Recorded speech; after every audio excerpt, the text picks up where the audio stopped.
आज का सुसमाचार संत लूकास अध्याय 1 पद संख्या 5 से 25। यहूदिया के राजा हेरोद के समय अबियस के दल का जकरियस नामक एक याजक था। उसकी पत्नी हारून वंश की थी और उसका नाम एलिजाबेथ था। वे दोनों ईश्वर की दृष्टि में धार्मिक थे।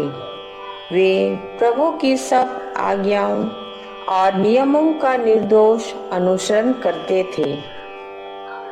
उनकी कोई संतान नहीं थी क्योंकि एलिजाबेथ बांझ थी और दोनों बूढ़े हो चले थे। जकरियस नियुक्ति के क्रम से अपने दल के साथ याजक का कार्य कर रहा था। किसी दिन याजकों की प्रथा के अनुसार उसके नाम चिट्ठी निकली कि वह प्रभु के मंदिर में प्रवेश कर धूप जलाए। धूप जलाने के समय सारी जनता बाहर प्रार्थना कर रही थी। उस समय प्रभु का दूत उसे धूप की वेदी की दाईं ओर दिखाई दिया। जकरियस स्वर्गदूत को देखकर घबरा गया और भयभीत हो उठा।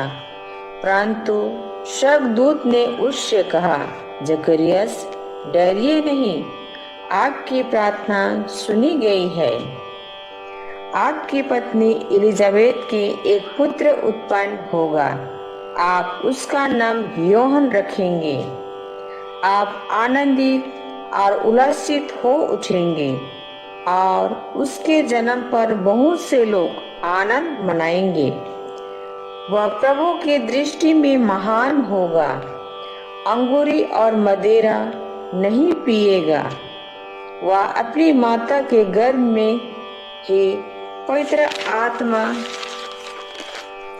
से परिपूर्ण हो जाएगा और इस्राएल के बहुत से लोगों का मन उनके प्रभु ईश्वर की ओर अभिमुख करेगा।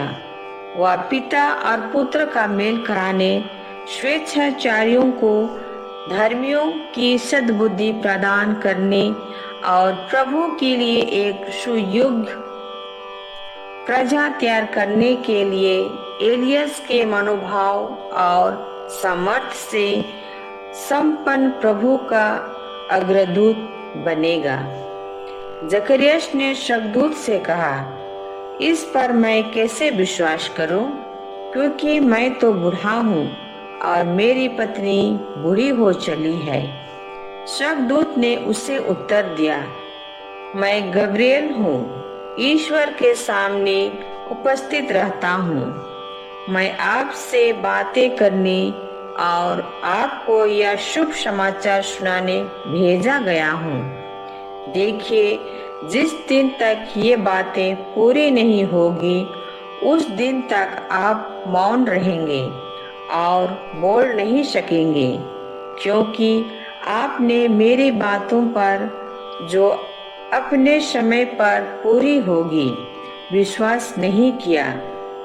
जनता जकरियस की बाट जो रही थी और आश्चर्य कर रही थी कि वह मंदिर में इतनी देर क्यों लगा रहा है। बाहर निकलने पर जब वह उनसे बोल नहीं सका तो वे समझ गए कि उसे मंदिर में कोई दिव्य दर्शन हुआ है। वह उनसे इशारा करता जाता था और गूंगा ही रह गया। अपनी सेवा के दिन पूरे हो जाने पर वह अपने घर चला गया। कुछ समय बाद उसकी पत्नी एलिजाबेथ गर्भवती हो गई। उसने 5 महीने तक अपने को यह कहते हुए छिपाए रखा, यह प्रभु का वरदान है।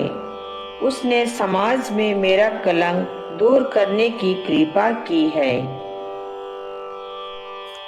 आज का दिव्यवाणी मुझे, मेरे बच्चे और परिवार को आशीर्वाद से भर दे। आमीन।